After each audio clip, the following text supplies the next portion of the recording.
helmnya Smart Vision gitu. Oh iya.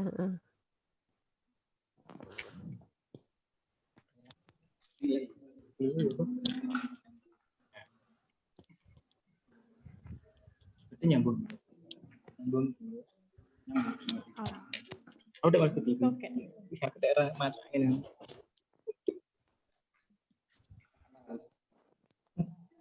Sumpah. Kok MC dulu ha?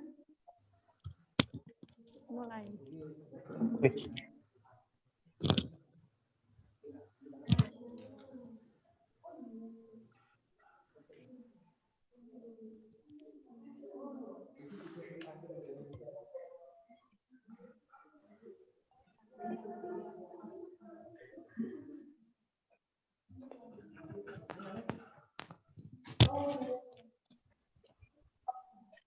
Assalamualaikum warahmatullahi wabarakatuh.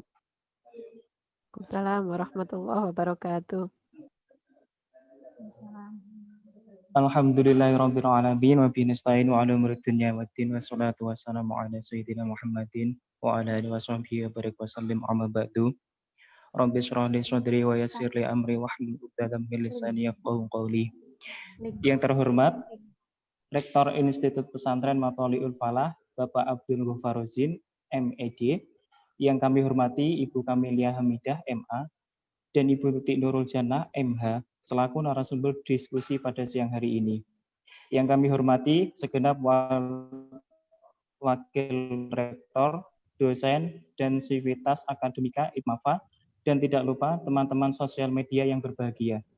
Pada siang hari ini, marilah kita panjatkan puji syukur kehadirat Allah Subhanahu wa Ta'ala yang telah memberikan taufik, rahmat, serta hidayahnya, sehingga kita dapat bertemu kembali dengan diskusi daring dengan tema keberagaman dalam perspektif fikih sosial. Sholawat serta salam kita haturkan kepada junjungan kita Nabi Muhammad SAW, Nabi yang kita nantikan syafaatnya fi yaumil qiyamah. Amin. Pada siang hari ini, saya Muhammad Sulaiman Dzulkarnain selaku moderator akan memandu jalannya diskusi daring pada siang hari ini. Sebelum masuk ke materi, saya akan membacakan CV narasumber tersebut. Yang pertama oleh Ibu Kamelia Hamidah MA.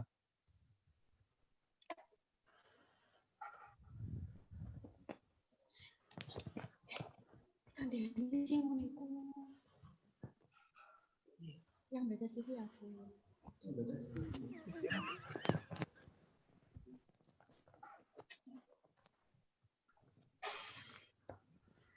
Baik, terima kasih. Saya Mutian Farida, di sini saya selaku moderator dalam acara diskusi daring pada siang kali ini. Yang pertama saya akan membacakan CV narasumber Ibu Kamelia Hamidah MA. Ibu Kamelia Hamidah MA lahir di Pati, Jawa Tengah. Riwayat pendidikan S1 bidang akidah dan perbandingan agama, S2 bidang politik dan hubungan internasional di University Islamabad, Pakistan. Aktif sebagai dosen di Fakultas Dakwah dan Pengembangan Masyarakat IPMAFA Pati. Seorang aktivis selintas iman dan inisiator komunitas Madrasah Damai. Dan yang ketiga, seorang LSM internasional untuk Asia Selatan dan Tenggara. Dan yang keempat, merupakan seorang penulis yang produktif. Dan untuk narasumber yang kedua, Ibu Tutik Nurul Jannah SHI MH, lahir di Kediri, berdomisili di Kajen Margoyoso Pati, riwayat pendidikan MTS Tambak Beras Jombang, MA Mu'alimin Mu'alimat Tambak Beras Jombang, S1 Fakultas Syariah di UIN Jogja, S2 Ilmu Hukum di Ponorogo Semarang. Sekarang aktif sebagai dosen IPMAFA, dan yang kedua Direktur Pusat Studi Pesantren dan Fikih Sosial Pusat Visi IPMAFA, dan yang ketiga Wakil Pengasuh Pondok Al-Badiiyah Kajen, dan yang keempat Direktur Pendidikan Sekolah Terpadu Anismah Margoyoso, dan yang kelima kontributor tulisan di berbagai media sosial. Baik, selamat siang Ibu Kamel dan Ibu Tuti. Ya, selamat siang. Suara saya jelas ya, Bu? Oke, sangat jelas. Oke, baik. Langsung saja ke materi yang pertama oleh Ibu Kamelia Hamidah MA dengan tema mengeksplorasi keberagaman di Indonesia. Kepada narasumber kami persilahkan.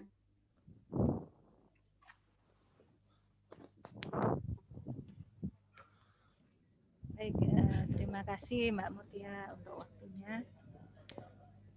Bismillahirrahmanirrahim. Assalamualaikum warahmatullahi wabarakatuh. Yang saya hormati Bapak Rektor Institut Pesantren Matlul Falah, Kiai Haji Abdul Ghaffar Ruzdin, dan juga segenap sivitas akademika Institut Pesantren Matlul Falah, adik-adik tim KKN MDR Institut Pesantren Matlul Falah yang luar biasa telah mengarrange acara ini dengan baik. Baiklah, alhamdulillahirabbil alamin, wa bihi nasta'in wa ala umuri dunya waddin, wassalatu wassalamu ala asrofil anbiya'i wal mursalin sayyidina wa maulana Muhammadin wa ala alihi wa sahbihi ajma'in, amma ba'd. Sebelum saya mulai, mungkin saya perlu minta kira-kira ini waktu saya berapa menit ini Mbak Mutia? Jangan bilang sampai besok ya. Berapa menit ini kira-kira biar saya bisa sekitar 20 sampai 30 Bu. Lama sekali. Mungkin kita baiklah, pada kesempatan kali ini mungkin 20 sampai 30 itu termasuk dengan tanya jawab ya. Baiklah, pada kesempatan kali ini terima kasih atas waktunya yang sudah memberikan kesempatan kepada saya untuk berbagi sedikit yang mungkin bisa saya bagikan pada kesempatan webinar kali ini. Mungkin saya tidak secara spesifik share materi karena tadi belum sempat membuat PPT ya, karena tadi nyambung dari kuliah tadi pagi. Baiklah, mungkin kita perlu melihat ketika diberi tema ini kita bicara tentang keberagaman dalam perspektif fikih sosial yang tentu itu sudah suhunya sudah ada di sini Bu Tuti ya. Tapi demikian mungkin saya lihat dari angle yang berbeda karena sudah ada Bu Tuti yang menemani kita pada siang hari ini, dan juga tentu saja bisa lebih dalam pembahasan mengenai fikih sosial. Baiklah sahabat-sahabat sekalian dan juga pada hadirin yang menyaksikan acara ini, pada kali ini saya akan berbicara tentang bagaimana sih fenomena keberagaman pada masyarakat kita kali ini. Jadi saat ini kita dihadapkan kepada gairah keberagamaan yang meningkat di kalangan masyarakat Muslim Indonesia, yang itu tentu saja kita tidak perlu khawatir sih sebetulnya, tetapi itu juga perlu disyukuri.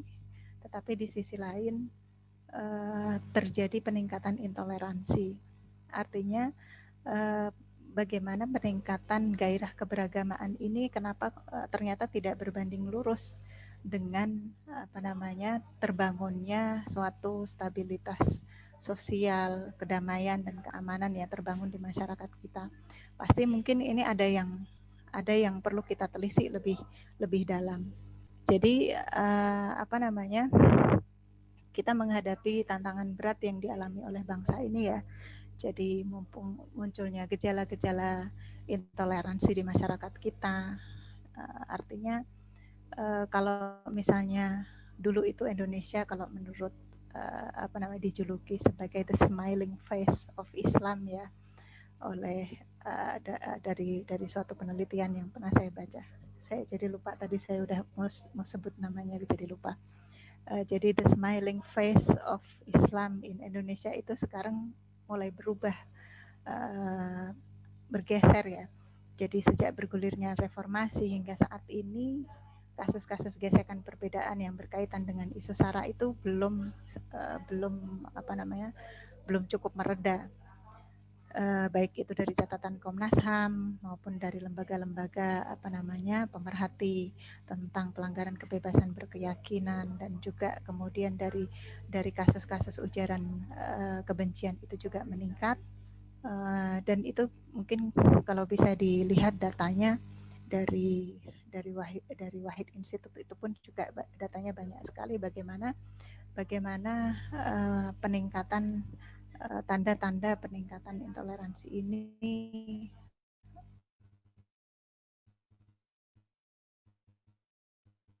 kok tidak sebanding, tidak benar di masyarakat kita. Artinya apa? Artinya gairah keberagamaan ini tidak dibarengi dengan kesalehan sosial ini yang menjadi kemudian menjadi perhatian kita sama-sama.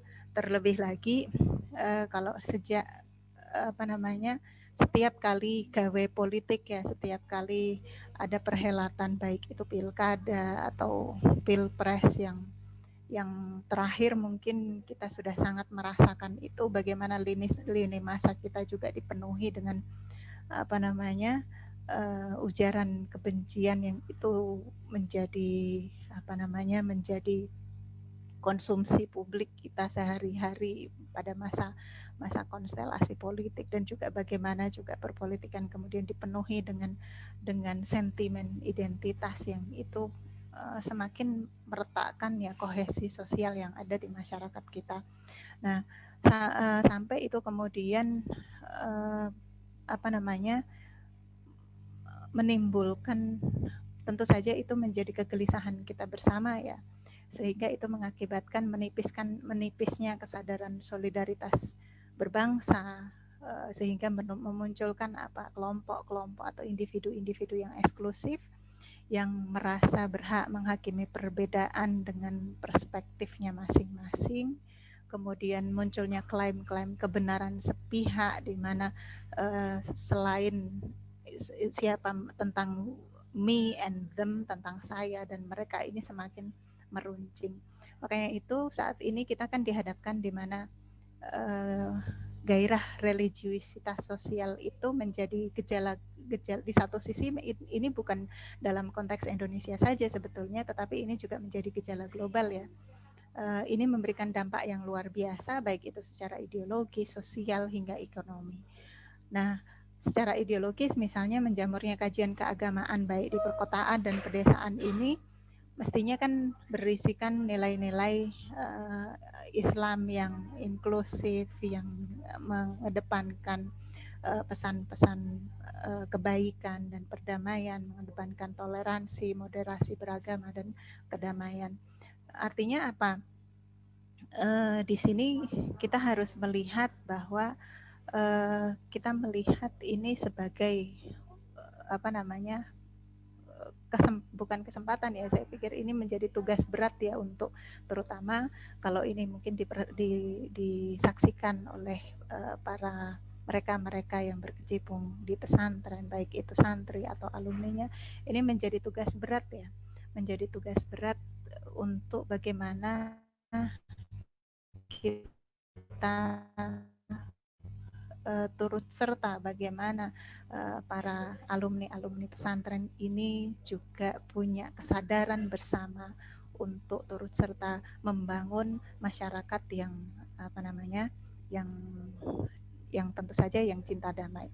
Makanya kemudian kalau misalnya kita bicara tentang istilah moderasi beragama, sesungguhnya pilar moderasi beragama itu ada dalam beberapa ranah ya, ada penyangganya ya. Penyangganya itu diantara lain itu adalah pemikiran tentang pemikiran keagamaan yang moderat, yang antara lain ditandai dengan kemampuan antara memadukan teks dan konteks. Jadi tidak semata bertumpu pada teks-teks keagamaan dan memaksa realitas dan konteks baru untuk tunduk pada teks, tetapi bagaimana itu kemudian mampu mendialogkan secara dinamis sehingga pemikiran yang dihasilkan tidak semata tekstual, tetapi juga tidak terlalu abai dengan teks ini. Kalau misalnya dalam ranah ideologis. Kemudian yang kedua, ketika kita bicara tentang moderasi beragama itu, jadi dalam bentuk gerakan, terutama dalam penyebaran agama yang tujuannya, jadi esensi dari agama itu adalah mengajak kebaikan. Itu sebetulnya. Dan semua agama itu mengajarkan ketika kemudian esensi untuk mengajak kebaikan ini kemudian tertutupi dengan cara-cara yang tidak baik, tentu akhirnya pesan kebaikan itu menjadi tidak sampai gitu kan. Jadi pilar tentang moderasi beragama dalam bentuk gerakan itu, agama itu tujuannya adalah untuk mengajak kebaikan dan juga meninggalkan kemungkaran. Maka sesungguhnya gerakan ini juga harus didasarkan pada bagaimana pada prinsip tentang melakukan perbaikan dengan cara yang meninggalkan, bukan dengan cara yang tidak baik, bukan dengan cara yang mungkar gitu. Nah kemudian kemudian pilar yang mungkin bisa saya sampaikan di sini adalah pilar moderasi beragama dalam tradisi dan praktek keagamaan, yaitu ini misalnya bisa dengan cara penguatan relasi antara agama dengan tradisi dan budaya di masyarakat. Tentu saja dengan budaya setempat, kalau misalnya tidak selalu buruk gitu. Jadi tradisi itu bagaimana itu bisa bisa dikomunikasikan ya dengan dengan agama. Karena kalau misalnya kita lihat bagaimana sebetulnya agama bagaimana tradisi keislaman yang ada di Indonesia itu punya keunikan yang tersendiri gitu.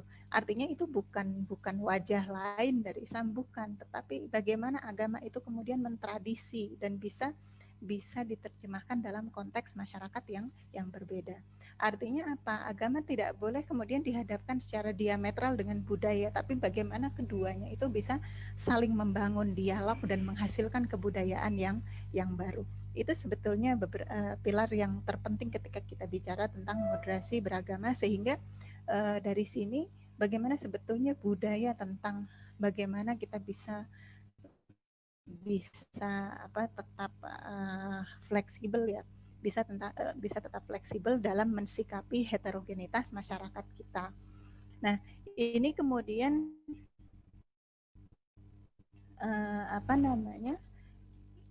untuk teman-teman baik alumni pesantren, santri, ini menjadi tantangan besar untuk bagaimana ini diterjemahkan ya dalam konteks sosial kita, sehingga pembangunan kultur damai, menjunjung tinggi, mengedepankan toleransi, moderasi beragama dan kemandirian ini tentu saja memerlukan peran aktif santri, alumni pesantren untuk terjun langsung menjadi penjaga gawang terdepan di masyarakat. Jadi karena itu ini perlu menjadi kesadaran bersama. Makanya kalau misalnya kita lihat, kita kemudian kontekstualkan dalam dalam konteks fikih sosial, ini menjadi nyambung karena apa? Karena kan sebetulnya dalam masyarakat Muslim di Indonesia itu sangat fikih minded ya, yang artinya dengan dengan manhaj fikih sosial ini setidaknya bagaimana isu-isu yang saat ini ada di masyarakat itu bisa kemudian menjadikan fikih ini dekat dengan masyarakat, membumikan ya, mendekatkan fikih dalam konteks masyarakat kita, sehingga dan sekaligus menegaskan bagaimana proses pengambilan istimbat yang dilakukan oleh para ulama itu sebetulnya itu adalah proses dialogis ya, proses dialogis yang sangat panjang, dan itu selalu mengedepankan maslahat yang menjaga maslahat maslahat umum ya. Makanya bagaimana perbedaan pendapat dari para ulama itu sebetulnya itu menjadi contoh yang konkret ya, bagaimana sebetulnya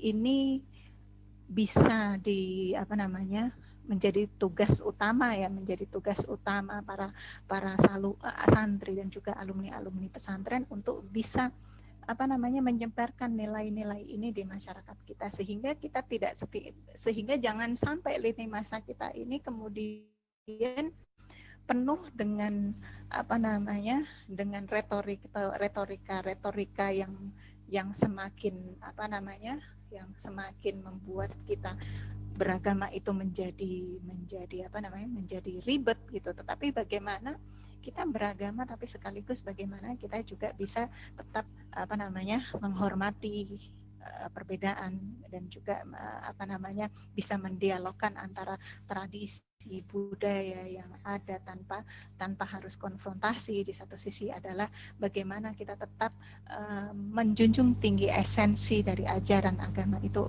adalah amar ma'ruf nahi mungkar. Mungkin dari saya itu dulu Mbak Mutia, dan mungkin nanti kita bisa lanjutkan dengan sesi tanya jawab berikutnya. Terima kasih. Wassalamualaikum warahmatullahi wabarakatuh. Waalaikumsalam warahmatullahi wabarakatuh. Mutia gak kena. Udah. Baik, terima kasih Ibu Kamilia Hamidah atas pemaparan materinya. Langsung saja ke materi kedua yang akan disampaikan oleh Ibu Tutik Nurul Jannah SHIMH dengan tema keberagaman dalam perspektif fikih sosial. Kepada narasumber kami persilakan. Baik, Assalamualaikum warahmatullahi wabarakatuh. Waalaikumsalam warahmatullahi wabarakatuh. Alhamdulillahirabbil alamin wassalatu wassalamu ala asyrofil anbiya'i wal mursalin sayyidina wa maulana Muhammadin wa ala alihi wa ashabi ajma'in. Amma ba'du. Yang kami hormati Rektor Institut Pesantren Matholiul Falah, segenap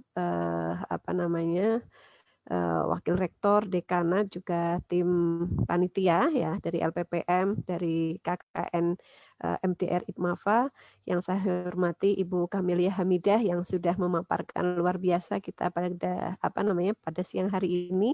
Kemudian semua panitia dan juga ini penyelenggara dari KKN, kelompok Layali dan kelompok Yasawirya gitu ya. Alhamdulillah pada siang hari ini tadi kita sudah mendengarkan pemaparan yang luar biasa dari Ibu Kamilia yang saya pikir dalam persoalan keberagaman ini sudah memiliki banyak sekali pengalaman begitu. Pada siang hari ini saya hanya ingin mungkin memberikan penekanan sedikit tentang bagaimana keberagamaan dalam perspektif fikih sosial. Jadi manusia begitu, kita ini manusia memang diciptakan oleh Allah sebagai makhluk yang beragam. Nah, pernyataan pernyataan atau ajaran Islam yang menyatakan bahwa memang Allah ini menciptakan kita secara beragam itu sangat jelas sekali. Jadi sangat jelas teks-teks yang yang menyatakan tentang hakikat manusia dan keragaman itu banyak sekali terdapat di dalam Al-Quran. Salah satunya adalah di dalam surat Al-Hujurat ayat 13. Di situ bunyinya adalah Bismillahirrahmanirrahim. Ya ayyuhan nas, inna khalaqnakum min dzakari wa untha wa khalaqnakum syu'uban wa qabaila lita'arafu. Inna akramakum 'indallahi atqakum. Nah, ila akhirih, itu adalah salah satunya. Selain itu, ini yang menunjukkan betapa kita ini diciptakan secara beragam.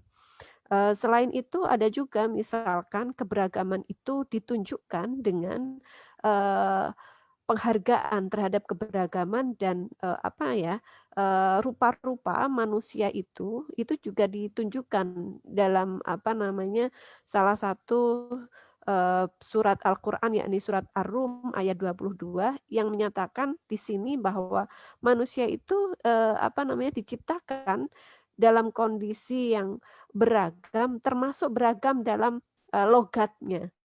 dalam lisannya. Maka dari itu kalau kita tahu di dalam Al-Quran, bacaan itu juga bermacam-macam. Dikenal misalkan ada qiraah sab'ah, ada qiraah asyrah, begitu kan. Dan juga dilihat juga ketika kemudian Al-Quran ini pada masa Umar, pada masa Utsman juga sudah diberikan ke seluruh dunia, maka di situ akan terlihat bahwa cara pembacaan Al-Quran dengan lisan yang berbeda-beda, dan ini diakui di dalam Al-Quran. Nah, karyanya kemudian Islam dan keberagaman ini bukan sesuatu hal yang aneh begitu. Karena Islam sendiri itu diturunkan di Arab yang waktu itu adalah di Makkah. Nah, secara sosiohistoris waktu ketika itu begitu, Makkah ini merupakan suatu masyarakat yang multikultural sesungguhnya. Jadi ketika Ka'bah itu didirikan oleh Nabi Ibrahim dan kemudian sampai pada masa Rasulullah SAW, Ka'bah ini merupakan pusat ibadah dari berbagai penyembah berhala. Masing-masing orang itu punya berhalanya sendiri-sendiri. Masing-masing keluarga punya berhalanya. Nah, sehingga waktu itu orang datang ke Makkah dengan mengelilingi Ka'bah begitu, itu di situ dikelilingi oleh berhala-berhalanya sendiri, yang artinya di situ juga ada yang namanya multireligiusitas. Artinya Islam memang betul-betul diturunkan di suatu daerah yang multikultural dan multireligius. Dalam konteksnya saat itu adalah Makkah Al-Mukarramah. Sehingga ini sangat wajar bahwa ketika itu sudah Islam diturunkan dalam situasi seperti itu, di dalam suatu masyarakat yang multikultural dan multireligius, maka ini menjadi wajar jika kemudian ketika ajaran mengenai multikultural, dalam hal ini adalah pluralisme agama begitu ya, itu bukan hal aneh. Hubungan keberagaman antar agama begitu pada masa Rasulullah dan sahabat itu juga sudah bukan hal aneh. Jadi ketika kemudian Islam juga mengajarkan bagaimana kita saling toleransi, kita saling menghargai, itu juga bukan ajaran yang bagi sahabat ketika itu adalah hal baru. Karena mereka sudah hidup di lingkungan yang multikultural, multireligius. Meskipun ketika kemudian Nabi Muhammad ditahbiskan sebagai nabi, itu kemudian diangkat sebagai nabi, kemudian ada gejolak, ada dinamika di antara kaum Quraisy. Tapi kenyataannya memang sebenarnya di situ sudah ada yang namanya kondisi multikultural dan multireligius. Nah, Islam sendiri begitu sangat mendukung adanya sikap ukhuwah. Nah, tetapi di sini perlu juga dijelaskan mengenai hakikat dari ukhuwah yang diajarkan oleh Rasulullah SAW. Di dalam Islam kita mengenal adanya ukhuwah Islamiyah. Ini yang seringkali kemudian disalahmaknakan. Dimaknai bahwa ukhuwah Islamiyah itu adalah bagaimana persaudaraan begitu, tali persaudaraan antar muslim. Padahal tidak demikian. Banyak sekali mufasir, termasuk di sini adalah Quraisy Shihab dan juga Kiai Sahal dalam tulisannya memaknai ukhuwah Islamiyah itu Islamiyah di situ sebagai adjektif atau kata sifat, sehingga ukhuwah Islamiyah adalah ukhuwah yang bersifat Islami, bukan persaudaraan antar muslim, tetapi persaudaraan yang bersifat Islami. Artinya bagaimana? Nah, artinya di sini kita tidak bisa kemudian mengartikan ukhuwah di sini hanya untuk alasan kita memusuhi orang lain, mengkafirkan orang lain, dan memperkuat diri sendiri. Tidak demikian, karena Rasulullah juga sudah mencontohkan bagaimana kehidupan multikultural ketika di Madinah misalkan. Bagaimana perbedaan-perbedaan adat istiadat antara kaum Ansor dan kaum Muhajirin yang kemudian bisa disatukan. Bagaimana ketika berhubungan baik dengan orang-orang Yahudi begitu. Nah, ini artinya di situ ukhuwah Islamiyah, ukhuwah yang bersifat Islami itu adalah bagaimana kita menjalin persaudaraan di dalam keberagaman sebagaimana yang telah dicontohkan oleh Rasulullah SAW. Nah, adapun fikih sosial ya. Fikih sosial ini merupakan satu pemikiran yang hadir karena keresahan Kiai Sahal terhadap apa namanya hukum Islam yang kemudian terkesan kaku dan stagnan. Jadi dulu pernah ada pertanyaan, kalau ada fikih sosial berarti ada fikih yang tidak sosial dong, begitu. Padahal seharusnya tidak demikian. Jadi kata sosial di dalam fikih sosial itu sebenarnya menjadi peneguh bahwa semestinya fikih itu memang dia tidak jauh dari persoalan-persoalan sosial, persoalan-persoalan yang ada di masyarakat. Sehingga dari sini misalkan Kiai Sahal memulai pemahamannya tentang fikih sosial itu adalah dari mengingatkan kita sendiri terhadap tujuan manusia yang ada di dunia ini. Kita hidup di dunia adalah dalam rangka untuk mencapai kebahagiaan dunia dan akhirat. Di sini adalah sa'adatud darain. Ada dua fungsi utama yang dibebankan kepada manusia, yakni fungsinya sebagai ibadatullah, kaulane Allah, dan fungsi sebagai imaratul ardi atau sebagai makhluk yang merawat bumi. Di sini antara ibadatullah dan imaratul ardi ini tidak boleh saling dipisahkan, tetapi ini harus saling berkelindan, saling berhubungan, sehingga kemudian nanti diharapkan dari sesuatu yang dijalankan begitu atas dasar kecintaan kita terhadap Allah dan tugas kita untuk merawat bumi, maka lahirlah yang namanya kemaslahatan, lahirlah yang namanya rahmat bagi semesta. Nah, ibadatullah itu adalah memiliki tujuan bahwa manusia itu hidup di dunia itu tidak lepas dari tugas kita untuk menjalankan perintah Allah dan menjauhi larangannya. Sedangkan imaratul ardi, kita di dunia ini jangan sampai kemudian fungsi ibadatullah kita itu sebagai makhluk justru kita gunakan untuk saling berperang, saling mengkafirkan, saling berolok dengan kata-kata kasar. Karena kalau demikian itu berarti kita tidak memfungsikan diri kita dengan baik sebagai ibadatullah maupun sebagai imaratul ardi dengan baik. Nah, kalau tidak bisa dijalankan dengan baik, maka jangan harap tercipta yang namanya kemaslahatan dan rahmat bagi semesta. Nah, fikih sosial sendiri menegaskan ya bahwasanya keberagaman merupakan sesuatu yang menjadi asasi atau sunatullah. Dia tidak bisa dihindari. Karenanya kemudian justru yang ada di sini dirawat dengan sebaik-baiknya. Nanti kalau fikih sosial itu yang dikembangkan kan memiliki 5 prinsip ya, 5 prinsip dasar fikih sosial itu, yakni yang pertama adalah interpretasi teks-teks fikih secara kontekstual, kemudian pola perubahan pola bermadhab dari qauli ke manhaji, kemudian verifikasi mendasar mana yang pokok dan mana yang cabang, usul dan furu itu, kemudian fikih dihadirkan sebagai etika sosial, bukan hukum positif negara, dan pengenalan metodologi pemikiran filosofis, terutama dalam persoalan budaya dan sosial. Nah, maksud saya kelima prinsip dasar ini nanti sangat bisa digunakan untuk kita melihat persoalan-persoalan yang terjadi yang terkait dengan keberagaman. Jadi ketika ada konflik antar agama misalkan, kita nanti bisa melihat di situ. Atau misalkan ada heboh di media sosial, boleh nggak sih merayakan Natal misalkan. Nah, ini 5 prinsip ini sangat bisa digunakan untuk melihat bagaimana fikih sosial, karena ini 5 prinsip ini tidak boleh saling ditinggalkan begitu. Jadi 5 prinsip ini saling berkelindan. Nah, saya ingin mengatakan bahwa tadi Ibu Kamil juga menyatakan tentang pentingnya begitu mengenai konteks dan teks begitu ya. Jadi teks tidak boleh lari dari konteks begitu, dan ini sangat sesuai dengan 5 prinsip fikih sosial, di mana yang pertama adalah kontekstualisasi. Nanti ada teks, ada konteks, dan tetapi kemudian nanti untuk fikih sosial yang khas adalah konteks apa yang boleh dikontekstualisasikan. Nah, nanti kemudian di situ adalah ada batasannya. Nah, ini yang membedakan fikih sosial dengan pemikiran-pemikiran yang lain. Kalau fikih sosial, kontekstualisasi itu dibatasi hanya pada persoalan-persoalan furu'iyah, tidak pada persoalan-persoalan usul. Nah, misalkan kalau ini bukan misalkan tentang ini ya, perbedaan memakai jilbab, nah, menutup aurat.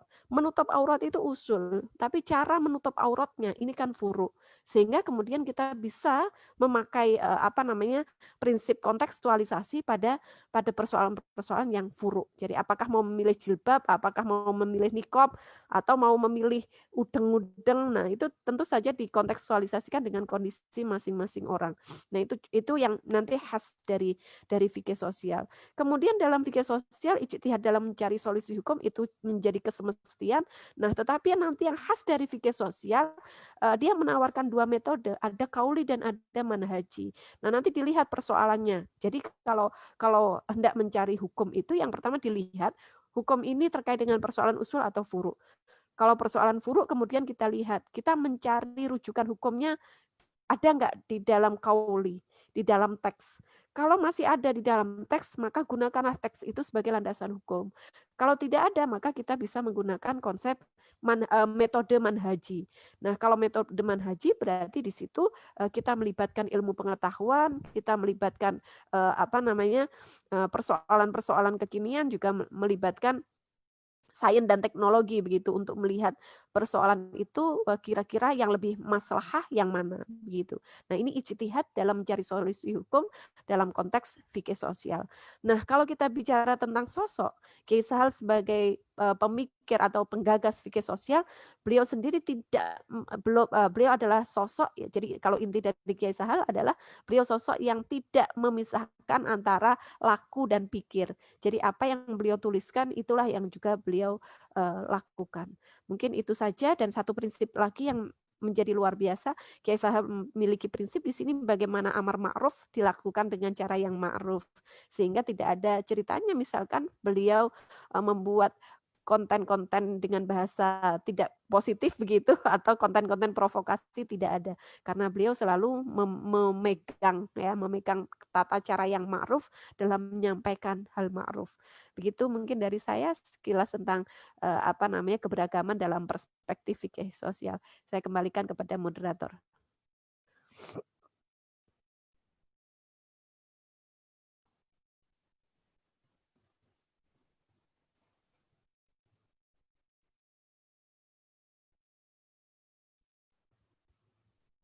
Baik, silakan moderatornya.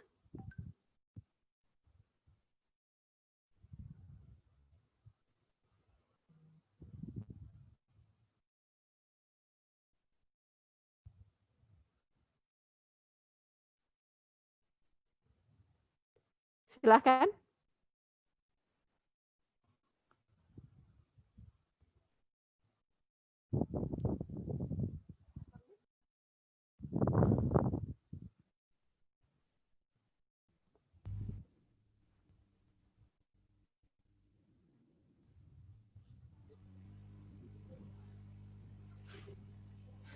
Mas Sulaiman Zulkarnain atau siapa ini?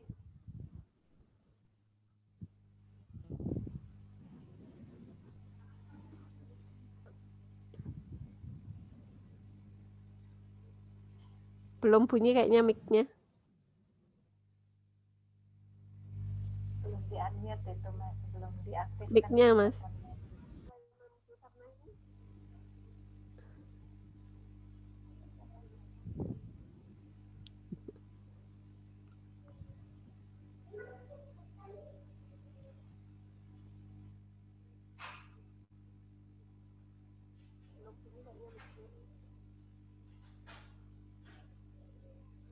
Moderatornya hilang sepertinya.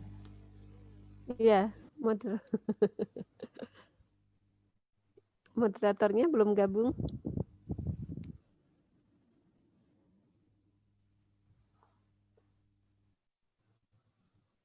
Oh iya Bu, ini mic-nya belum bisa. Yang moderatornya. Pertanyaannya. Ya ini untuk ini ada pertanyaan Bu dari Lim Uhuma dari Facebook. izin bertanya kepada Hamidia, seperti apa ancaman paling mengerikan kalau bangsa Indonesia salah dalam menyikapi keberagamaan? Terima kasih.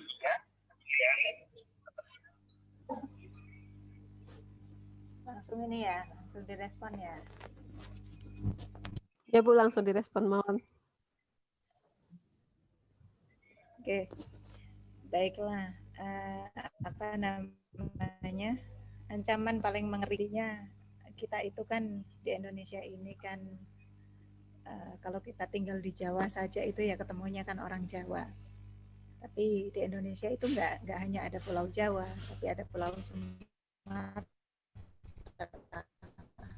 ada Pulau Kalimantan, ada pulau-pulau lain yang tentu saja kalau misalnya kita menyeberang ke sana, ya kan, tentu kita akan mendapati budaya dan tradisi yang berbeda.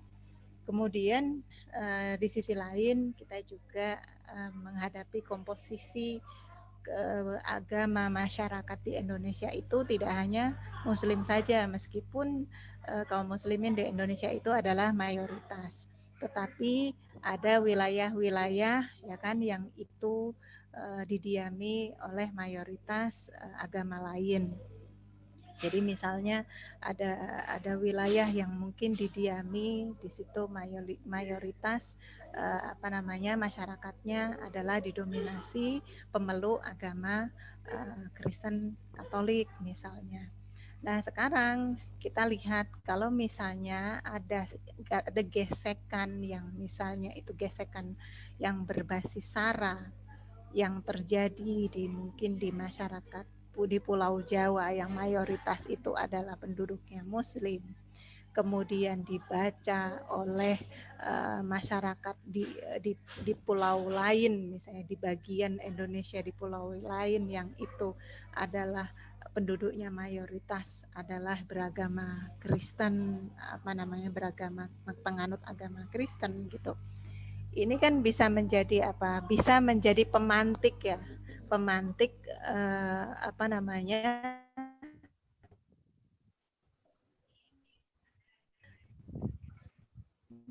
bagaimana mereka ada dulu. Jadi ada efek mirroring ya istilahnya itu. Jadi pantulan ya sebetulnya. Jadi efek mirroring itu artinya gini.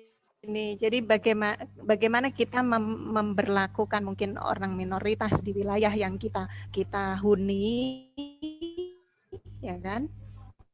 Itu sekarang itu kan zamannya informasi yang kerusuhan itu kita mudah sekali memenuhi lini masa.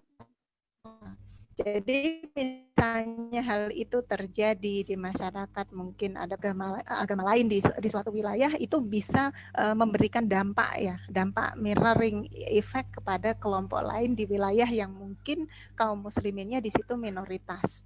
Dan ini kerap kali terjadi bagaimana suatu kejadian yang tersulut di suatu wilayah yang itu memberikan dampak kepada penganut agama lain di wilayah yang berbeda. Karena apa? Karena efek informasi itu sangat mudah. Dan ini makanya ini bisa kita jadikan renungan bersama bahwa bagaimana kita memperlakukan orang lain yang berbeda dalam konteks di mana kita mayoritas, itu adalah contoh bagaimana agama lain juga memperlakukan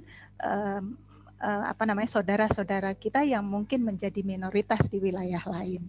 Nah, ini yang mesti kita pupuk bersama, sehingga artinya jangan kalau misalnya kita maknai kita bisa memaknai, berpikir panjang tentang hal ini, tentu saja kita bisa sama-sama untuk menjaga simpul-simpul sosial, menjaga simpul-simpul integrasi sosial di masyarakat, sehingga jangan sampai ada isu we sama them, isu saya dengan mereka ini diperuncing dengan isu-isu yang mungkin sebetulnya adalah puncak dari gunung es, yang sebetulnya bukan murni adalah isu agama, tetapi isu agama dipergunakan untuk apa namanya, untuk membakar ya, untuk membakar emosi massa, sehingga itu semakin apa namanya, semakin memperparah apa namanya, permasalahan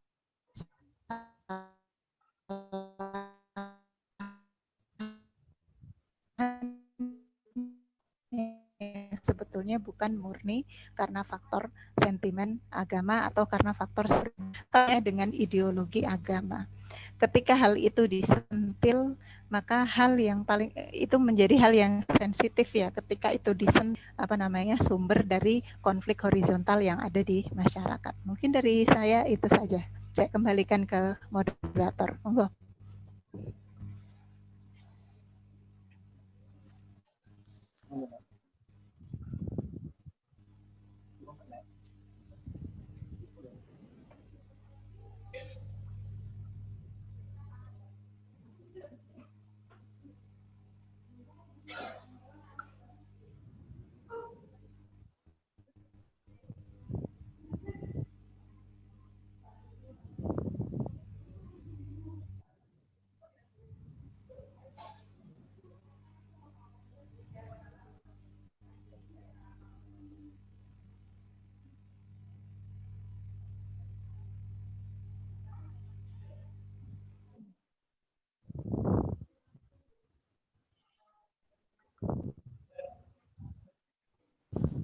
Ini moderatornya pergi Bu. Sinyalnya sepertinya ya. Terima kasih atas Iya, jaminan dari Ibu Camelia. Selanjutnya untuk pertanyaan yang kedua kepada Ibu Tuti Nurul Jannah, solusi seperti apa yang ditawarkan oleh fikih sosial dalam menyikapi keberagaman? Silakan Bu Tuti. Iya, ini ya Mas, moderatornya ini sambil sa'i. Iya Bu, ada kendala Nggak sedikit apa-apa. ini. Jadi nggak apa-apa Mas. Jadi istilahnya host co-host gitu ya, biar semuanya bisa ambil peran, nggak masalah. Iya Bu. Jadi begini, apa sih apa namanya tawaran fikih sosial dalam persoalan keberagaman? Ya tadi sebenarnya sudah saya jelaskan dengan cukup apa namanya panjang lebar begitu nggih. Jadi bagaimana fikih sosial itu memberikan tawaran karena memang kita kan melihat bahwa perbedaan itu bukan memang merupakan sunatullah. Nah, tadi menarik juga seperti kalau kita coba kalau kita lihat peta dunia begitu. Ini kita kan karena hidup di Indonesia tadi Bu Kamel, kita hidup di Jawa sesama muslim gitu kan, pesantren, podo Jowone kan begitu. Kita tidak merasakan hakikat keberagaman dan bagaimana rasanya menjadi minoritas. Tetapi kemudian coba kalau kita lihat peta dunia. Kalau lihat peta dunia itu muslim itu bukan mayoritas di dunia ini ya. Di Indonesia kita mayoritas, tapi di dunia ini bukan. Nah, coba lihat peta agama-agama dunia. Maka di situ kemudian ya memang tugas kita adalah ketika kita berada sebagai mayoritas di Indonesia ini, maka kita sebisa mungkin bisa memberikan apa namanya memberikan contoh atau bisa memperlihatkan contoh yang baik sehingga agama lain juga bisa melihat bahwa Islam ini adalah baik karena kita sebagai mayoritas jadi penganut apa ya Islam terbesar negara dengan penduduk muslim terbesar di dunia itu Indonesia begitu. Nah, karenanya kalau kita di sini meneguhkan bahwa fikih sosial sebagai masa depan fikih Indonesia, maka fikih sosial memang harus bisa menawarkan bagaimana dia melihat keberagaman sebagai sunatullah dan bagaimana dia bisa ikut serta menyelesaikan persoalan-persoalan berbasis keberagaman atau perbedaan itu tadi. Nah, tadi sudah saya saya jelaskan misalkan fikih sosial itu berangkat dari mendudukkan kedudukan kita sebagai manusia, kita diperingatkan untuk itu, kemudian kita juga diingatkan mengenai tujuan kita hidup di dunia dari situ tadi. Jadi apa yang saya jelaskan tadi adalah semuanya terkait dengan tawaran fikih sosial terhadap keberagaman. Jadi sampai pada, jadi begini, Kalau ada kasus-kasus yang terkait dengan keberagaman, jika ini adalah kasus yang mendasar begitu, bagaimana Islam memandang keberagaman, itu kalau misalkan dari sisi fikih sosial, itu secara kauli saja sudah selesai.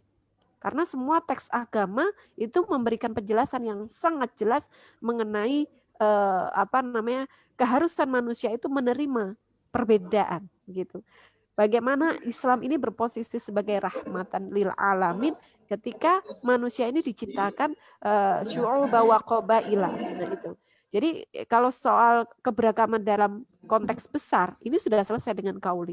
Tetapi nanti kalau ada persoalan-persoalan yang lebih spesifik begitu, nah misalkan itu tadi tentang bagaimana sholat di gereja dan sebagainya, nah itu mungkin perlu kajian yang lebih mendasar. Tetapi di sini saya ingin mengatakan fikih sosial secara umum ya itu sudah ya dari fungsi keberadaan manusia sebagai ibadatullah dan imaratul ardi saja sudah tidak bisa ditolak, bahwa sangat melihat bahwasanya ini adalah bagian dari, jadi merawat keberagaman itu adalah bagian dari fungsi kita sebagai ibadatullah dan imaratul ardi. Itu pikiran fikih sosial mengenai keberagaman.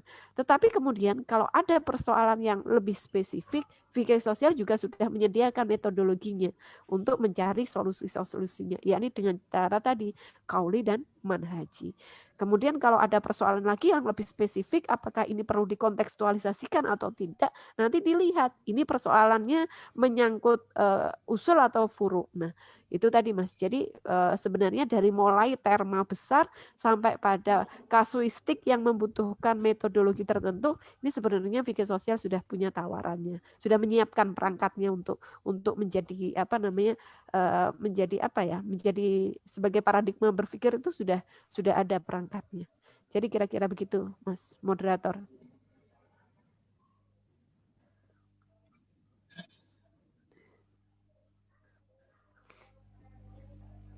Iya Bu, terima kasih atas jawabannya.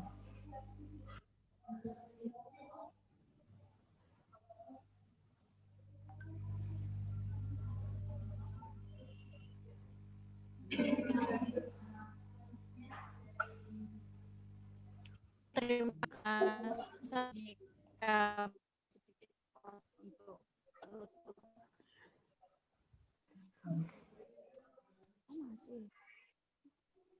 Masih. Oke.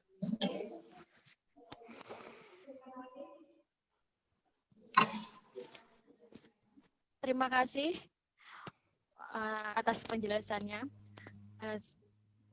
Ada sedikit quote untuk penutup diskusi pada siang hari. Ono suara nenek. No.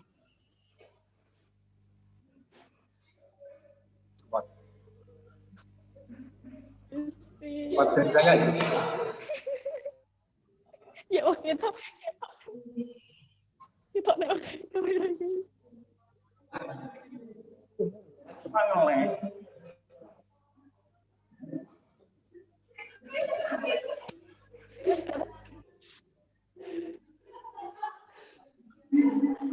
Ya, kelihatan.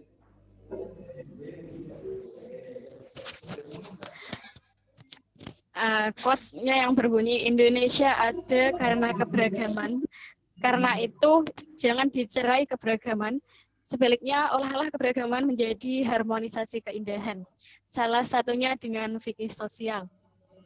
Terima kasih kepada Ibu Kamilia Nur Hamidah MA dan Ibu Tutik Nurul Jannah SHIMH atas pemaparan materi pada siang kali ini. Selanjutnya saya kembalikan kepada pemandu acara. Silahkan. Ya, terima kasih. Acara selanjutnya yaitu penutup.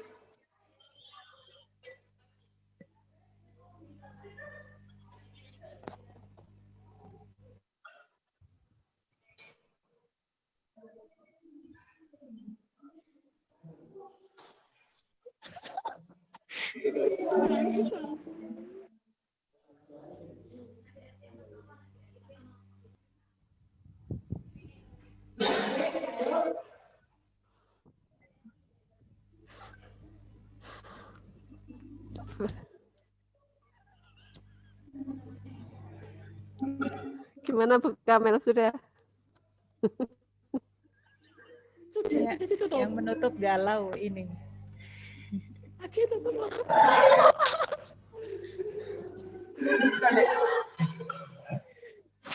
Mohon maaf Bu, kendala jaringan. Nggak apa-apa. Ya, acara selanjutnya ya ini penutup. Marilah kita tutup diskusi siang hari ini dengan bacaan alhamdulillah. Alhamdulillahirrabbilalamin. Semoga Alhamdulillahirrabbilalamin. materi yang disampaikan oleh kedua narasumber dapat bermanfaat bagi kita semua. Akhirul kalam, wallahu muwaffiq ila aqwamit thoriq. Wassalamualaikum warahmatullahi wabarakatuh. Waalaikumsalam warahmatullahi Waalaikumsalam warahmatullahi wabarakatuh. wabarakatuh. Ya, oke. Salam ya buat Kusuma ya. Ini sudah di live-nya sudah selesai. Oke, nggak apa-apa. Sudah Bu, jadi pertama kali kita live langsung direlay. Oke, ya, direlay. Kayak ini sudah diputus apa belum?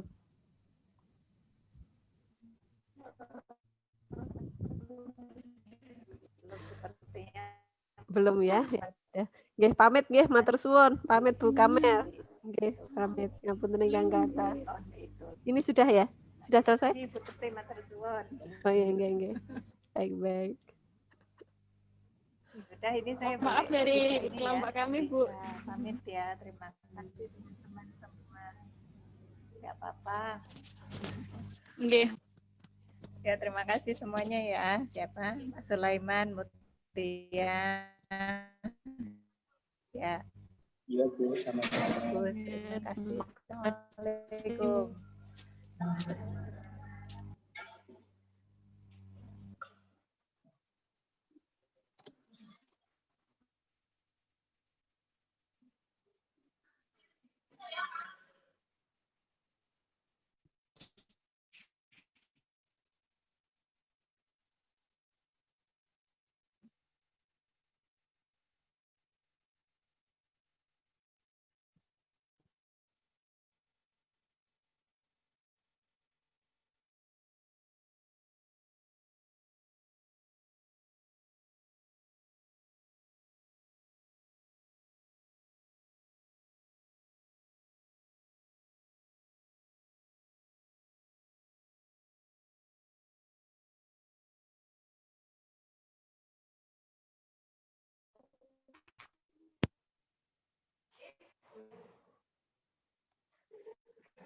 Emang nggak